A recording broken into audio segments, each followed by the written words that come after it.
Sveiki, esu Donatas Valiulis, studijuoju taikomą informatiką ir programavimą, esu 3 kurso studentas.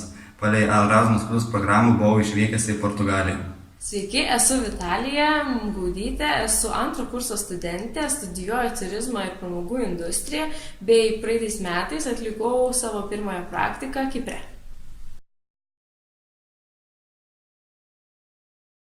Todėl, kad pailsėčiau nuo Lietuvos, susipažinčiau su naujais studentais ir patirčiau naujų įspūdžių. Visų pirma, turbūt noras keliauti buvo pagrindinis aspektas, kodėl pasirinkau Erasmus programą, bei tai, kad tai buvo puikiai proga atlikti savo praktiką.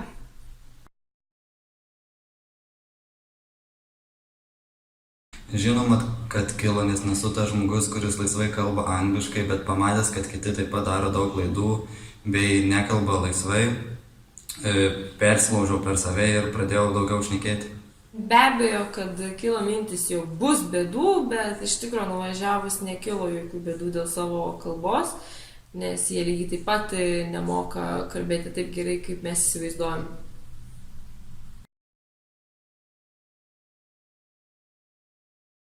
Taip, likščioliai bendrauju su kai kuriais brazilais, kurie kviečiasi mane paatostogauti pas juos, aš kviečiu juos pas save, bet kol kas mums tai nelabai sekasi derinti.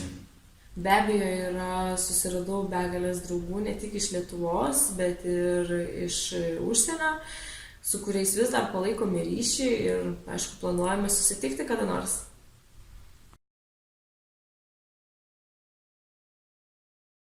Kad pagyventi laisvai, susipažinti su nauja kultūra, susipažinti su naujais žmonėmis ir, žinoma, paragauti portugališko vyno. Nes, kaip ir pavadinime minima Erasmus Plus, yra suteikiama daugybė pliusų, tai pamatai svetimą šalį, gauni stipendiją ir dar praktiką užsiskaito, tai čia yra vieni pliusai.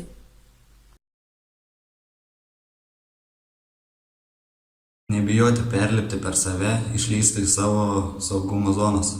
Žinokit, aš irgi pradžiai labai bijojau dėl savo anglų kalbos žinių, nes galvoju, jeigu jie manęs nesupras, jeigu aš jų nesuprasiu, ką reikės daryti, nejaugi visą dieną turėsiu vaikščioti su Google vertėju tam, kad vienas kitą suprastumėm, bet čia buvo tiesiog perdėtas mano nerimas, iš tikrųjų nuvažiavusi puikiai viską supratau.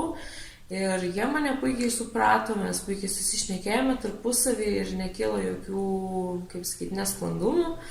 Taip, kad nereikia nieko bijoti, reikia išdrįsti, pasiryžti ir nuspręsti, kad važiuoju ir viskas bus gerai. Na, o pabaigai, ką norėčiau pridurti, tai tiesiog reikia nebijoti ir pasiryžti, perlipti per save ir sakyti, whatever, važiuoju ir viskas bus gerai. Važiuok su Erasmus, tikrai nepasigailėsi.